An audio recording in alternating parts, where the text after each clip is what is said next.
Welcome to the Lead Pedal Podcast with your host, Bruce Outridge, where he talks all things trucking. Now let's get rolling.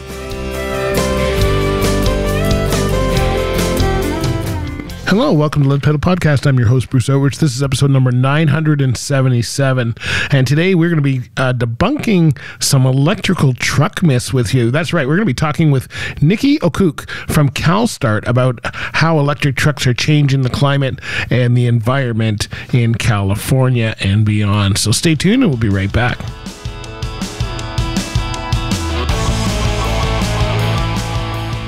Hey everybody, you've heard of Rosedale Transport. Well, you know, they've got tons of opportunities for you no matter what you want to do. You know what? It doesn't matter what terminal, because they have terminals all across North America, and they are looking for owner-operators, truck drivers, and other team members that might be of interest. The best way to find out all the information about Rosedale, the history of a 50-year company that's stable and rock solid in the industry, is to go to rosedalegroup.com. That's right, just go to rosedalegroup.com, and you can see all the opportunities. Look under the careers tab. You'll see what's available. You'll see they've got 800 employees, 2,500 happy clients, 15 offices, and 50 years of trust. And when you get there and you talk to them and you say, hey, you know what? I want to be part of your team. Make sure you tell them that you heard about it from the Lead Pedal Podcast. All right, rosedalegroup.com. Tell them we sent you. Bye. All right, so just to give you a little information on CALSTART, Nikki O'Cook is the Deputy Director of Trucking and Off-Road for CALSTART. And CALSTART's a nonprofit organization working nationally and internationally with businesses and governments to develop clean, efficient transportation solutions.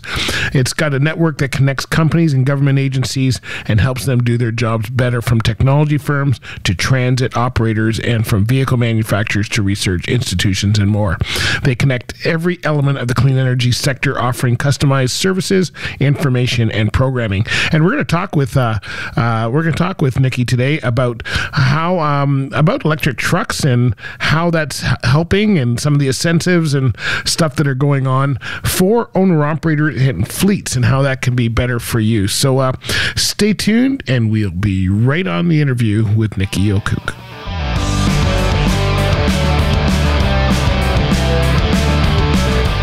Hey folks, have you heard about Driver Check and the services they offer? They have amazing services specifically for the transportation industry, along with many other industries. They have alcohol and drug testing, occupational health services, hearing protection, fit testing, and a whole lot more. They are a leader in how to handle cannabis in the workplace, and also how to handle COVID in the workplace.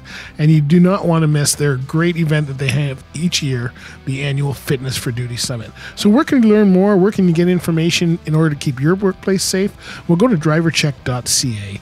And when you go there, if you meet the team, please let them know that the Lead Pedal Podcast sent you. Thanks very much, and we'll see you later.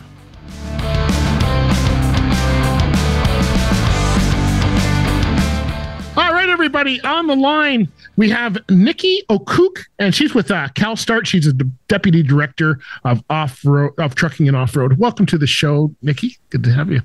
Thank you so much for having me. Good. So listen, we're going to get into what CALSTART does and electronic vehicles and a whole bunch of other stuff. But tell us how you got into the game. How'd you get into the transportation industry? Tell us about your role, what you're doing now, that kind of thing. Yeah, sure. You know, I grew up here in Los Angeles, South LA, near Long Beach, Watts, Compton area. It's a big logistics hub. So when I came out of college, I thought, I see a problem I want to solve, and it actually had to do with truck tires. And so I started a truck tire recycling business. We served a lot of the trucking fleets in and out of the ports of Long Beach and Los Angeles, picking up tires, recycling them, remanufacturing products. So we had a fleet of a couple of drayage trucks and also a few delivery box trucks that were going all around the Southern California area, picking up, delivering used casings and recycling tires. Wow. So you're right at the foundation. I like to see that. I got to say, that's not an answer most people give me right off the bat on the show, right? So that's great, because tires are one of those places, unless you're a big tire company, nobody thinks about them, although they're very important. So great to see that. So now with CALSTART, what does CALSTART do? Give us kind of the basis, the overview. We'll get into the nitty gritty, but what do they do necessarily? Yeah, so CalStart's a nonprofit that's been working in clean transportation for 30 plus years. About a decade ago, they started managing a program for the state of California to distribute grants and incentives for newer, cleaner vehicles.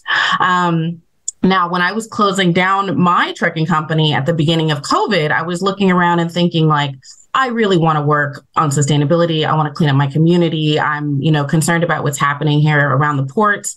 And at that time, CalStart, was looking to expand the reach of these programs really to some of the smaller fleets in the region.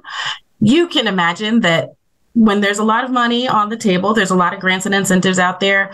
The big fleets, they are very interested and active, right? The biggest fleets, you can name them all off the top of your head, right? The Pepsis, the JB Hunts, and all of those, they know how to access grants and incentives. And I was really looking forward to the opportunity to work with CalStart to bring this funding opportunity to smaller trucking companies like mine. All right. I was doing some work. One of the clients I had was a client that did solar energy. And I think one of the grants, because I know California is a leader in, as far as going green and, getting people to sign on for some of these grants. And they were doing that from a solar energy perspective, but it was for the trucking community. So that's good. How are we doing? I mean, I'm here in Canada. We've got taxes for climate. We have taxes for this. We have tax for everything. Are we getting any better? I don't know. What do you think? What's your thoughts on that? You've been in this game for a while. What are we getting? It's easy to say, let's change over our fleet, but how many of us are really doing that? What do you see in the industry? Are we at least creeping up a little bit? Yeah, absolutely. So I think that, there's a lot of doom and gloom news out there. It's been a real tough weather season here in California. But overall, we're making some incredible progress. The governor has allocated some really historic budget level investments, as well as the president for nationwide infrastructure. I think we could probably all agree that nationwide, our infrastructure has been overdue for a bit of an upgrade. So it's good news all around for jobs and the economy. And I think that I'm really excited about focusing on trucking because off-road and trucks, it only represents about 5% of the vehicles on the road, but close to 75% of greenhouse gas emissions, PM and NOx. So by transforming the way that we move goods, we can really make a big impact. Okay. So now, are you seeing, I know the conversation's going on across North America. They're talking about electric trucks here. And depending on who you talk to, depending on how long they've been driving, I started driving in the 80s. So I'm one of those old school guys who we can't do electric. We're starting to see people do it, but we're still having this issue, especially in Canada. We have a long way in between distances. So, is the electric going to cut it? Is that what you're seeing as the leader? Is that what people are really looking at, the electric trucks? Or is there something else out there we should be looking at? Yeah, I think a lot of people, want to focus right away on the most difficult use case, which is long haul trucking. And really, to make this work, we probably need to focus first on the low hanging fruit, which is our local delivery trucks. I spend a lot of time working with the folks that are delivering carpet and paint, people like, Saya and other that do parcel deliveries. A lot of the local parcel delivery companies are really moving very aggressively forward on this because they save a lot of fuel. Like there's a really good fuel savings argument here for the DHL, FedEx's, UPS's of the world. So focusing there is a good start. And later, when we have longer range for batteries, more chargers, more hydrogen trucks on the road, then we'll start thinking about those really long distance trips. Yeah, I think there's going to be a mix. I don't think one solution is going to cover everybody, but we're starting to see that up here with the city operations. They're starting to buy electric trucks. I'm not sure. I've got a couple shows coming up in the near future where electric trucks are going to be the focus. So we'll see how that works out. We've all got our questions. Weight is a lot of the problem. They're a lot heavier. So if that affects your payload, is that really helping? You're working with some of the small. You're working with large companies, but the smaller delivery ports. What are the drivers saying about that? Have you heard any comments, or I don't know if you have any kind of poll you've been doing or anything like that? Yeah, I mean, I think that weight was a really big concern, but once we actually got down to the business of mapping routes and payloads and trips, we found out that in something like 80 to 90% of the cases, the electric vehicle is the better choice. You know, you have more power, more torque, and you get these amazing fuel savings. So we've been getting really good responses overall. I think that's one of the reoccurring themes is that everyone's a naysayer until you actually get into one. And once you try an electric truck, it's like you never want to go back because they're so quiet, so clean, no vibration, really smooth, great power. Everybody really enjoys them once they try them. Now, that's the naysayers of us saying it's too quiet. Now, and I've heard that quite a few times. My wife and I go to the Caribbean, and they got electric buses there now, and you don't even hear them pull up. And I've heard the same thing here on the road with Teslas and other vehicles that are electric. So people are saying that. Okay, my big thing, and I, we can get into other things. I don't know. I'm kind of focused on the electric, but what happens if there's a power outage? How do we get around that? What's your thoughts on that? You may or may not have some thoughts. Yeah, no, that's a really smart and important question. Here in California, we think about that a lot. Again, our utilities are constantly working to sort of upgrade the grid. It needs it anyways, despite electrification. The overall need for power for electrification, though, is actually very doable. I think the latest report I read is to electrify everything, we'd have to increase our overall power generation by maybe a third, which is quite feasible. Now, your question about the distribution, right? How does the power actually get to you? And is that going to continue to be reliable? I think a lot of communities are really starting to think about having some sort of distributed local energy storage, right? Having batteries, backups, microgrids, solar, things that make it so that you're not 100% all the time relying on connection to the larger grid. Those solutions are really proving out because there's a few trucking companies here in Southern California who've done that. They took their truck yard, instead of just putting in chargers, they put in a charger with some batteries and a couple of solar panels. And now, when the grid goes down, they actually stay up. So it actually creates more resilience, if you're planning for it and thinking about it. All right. Okay. So there's some solutions. I don't have the answers. That's why we're talking to you, because you're the expert in this. And so now I think California, if I remember correctly, had a very aggressive improvement. I think it was 2030. They wanted, I think, 95% electric or something. I may have that wrong, but you tell me what's the goal and where do we sit right now with that? Yeah. So the goal, the overall goal, there's sort of a global agreement that we want to move all new sales to 100% electric by 2040. Okay. Something like a third of that by 2030. So it's 30 by 30, I think is sort of the going phrase there. But you can imagine if we're only moving 30% of new sales, there's still a lot of diesel trucks on the road. There's still a lot of biodiesel, natural gas, and other types of trucks on the road. Those are just the new sales. I will say that that's going to happen for sure. So there's a timeline in our lifetime, a universe where you will not see diesel trucks for sale at your local dealer, brand new ones at least, any longer. Used trucks will be in the market for a long time. You're much younger than me. I'm not sure I'm going to see that, but we'll work on it.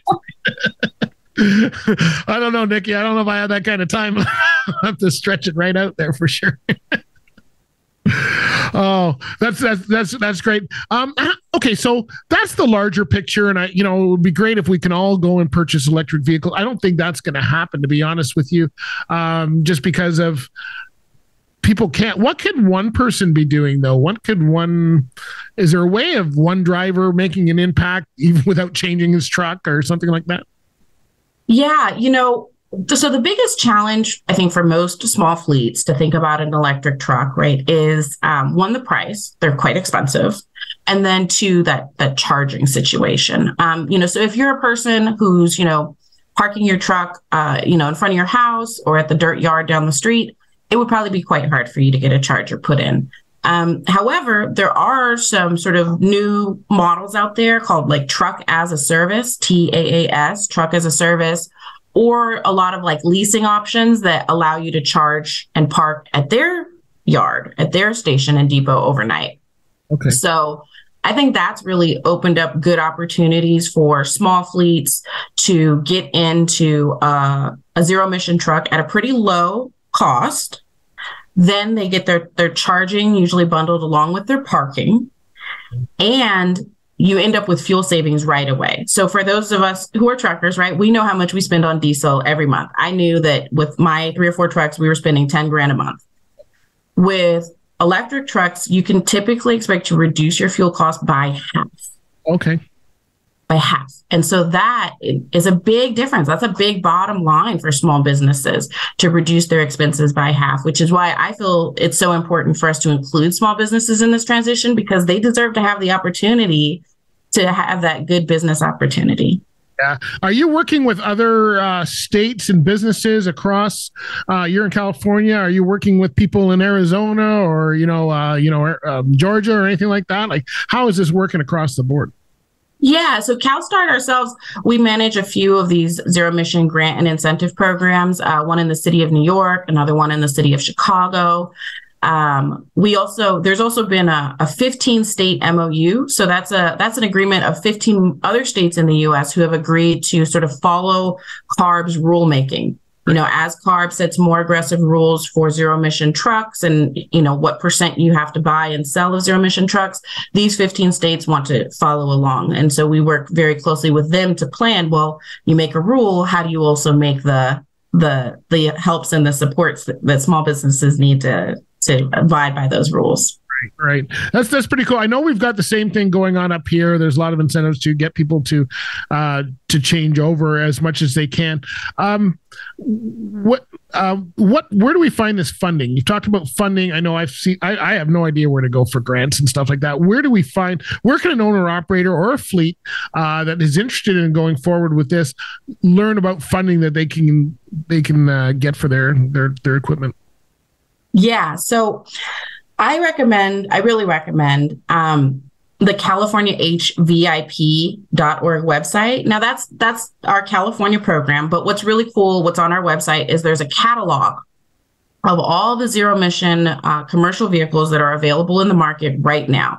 So if you want to look at the new Kenworth, Peterbilt, you want to see that new Volvo, the box or the tractor, you want to check out some yard trucks or maybe look at some of the smaller delivery vans, they're all there.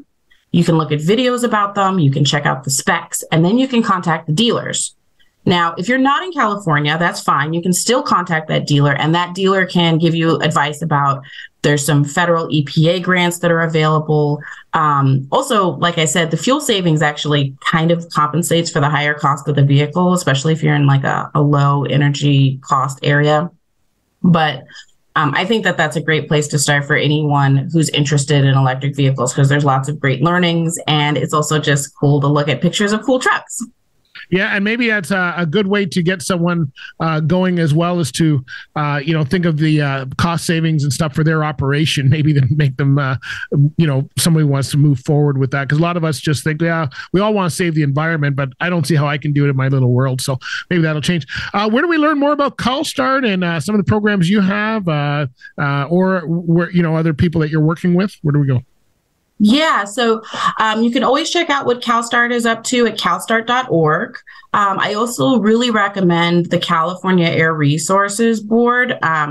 They have so much going on, and there's a lot of rulemaking, and it is a government website. But if you Google like CARB and then you Google truck stop, they have an entire website that's dedicated to resources for truckers and the transition and how to get compliant. And again, more information on grants or programs with your utility. Your local utility is actually a really great place to start, no matter what state or region you're in. Just contacting whoever provides you electricity, they'll probably give you a long list of resources that they have for chargers, installation, guidance, help. They have lots of things to offer. I know in the solar one that we were looking at, it was quite a bit too. It was hundreds of thousands of dollars to change over. So, somebody might be looking at this and might actually win, not just in helping the environment, but helping their operation as well. Thank you so much. It's great to have you on, Nikki. Your wealth of information for sure. I don't know that much. I would have, if you want to add anything, I don't know enough about electric trucks to probably really pick your brain on this. So, but I think we've got some basic information out there for the owner operators for sure. Yeah, we'd love to get you into one, test driving one, if you'd like to talk to your listeners about the experience. And then you reminded me to mention the money. Yes. At least in California, our incentives for zero emission Class 8 tractor performing drayage work in and out of ports is a $150,000 voucher for a regular sized fleet. If you happen to be a smaller fleet, less than 20 trucks, we're actually doubling that. So you can get up to $300,000 towards your zero emission truck. And then we also have incentives for chargers, up to $30,000 or $50,000 for some of those more expensive fast chargers and things like that. So we have got some great investments available if in the state of California, if you're looking to go towards zero emission. Yeah, and I know Canada, we're very aggressive with that here too. So there's probably something similar on this side of the border. And yours is a good way to start, at least get us thinking about how we could be doing this better. Thank you so much for being on the show today, Nikki. It's been great. Thank you. All right, so hopefully that helped you. Hey, if you want to check out CalStart, the best place to do that is to go to calstart.org. Calstart.org. That's CALSTART.org. They have a ton of information there to help you, and hopefully you can, if you're interested in electric trucks, maybe that's a way of doing it. We're going that way anyway. Maybe you want to look into some of the incentives and help our climate be greener at the same time. Thanks for listening, everybody. Hey, make sure you follow us on our socials. We're on Instagram, Facebook, Twitter. You can find me on LinkedIn. You can also find us on TikTok, and download the Lead Pedal Media app. Probably the best way to get hold of all of us and keep up to date. All right, my friends, talk to you later. Bye for now. This has been another episode of the Lead Pedal Podcast. For more information or to subscribe to the podcast, visit theleadpedalpodcast.com and be sure to follow the podcast on Facebook and Twitter.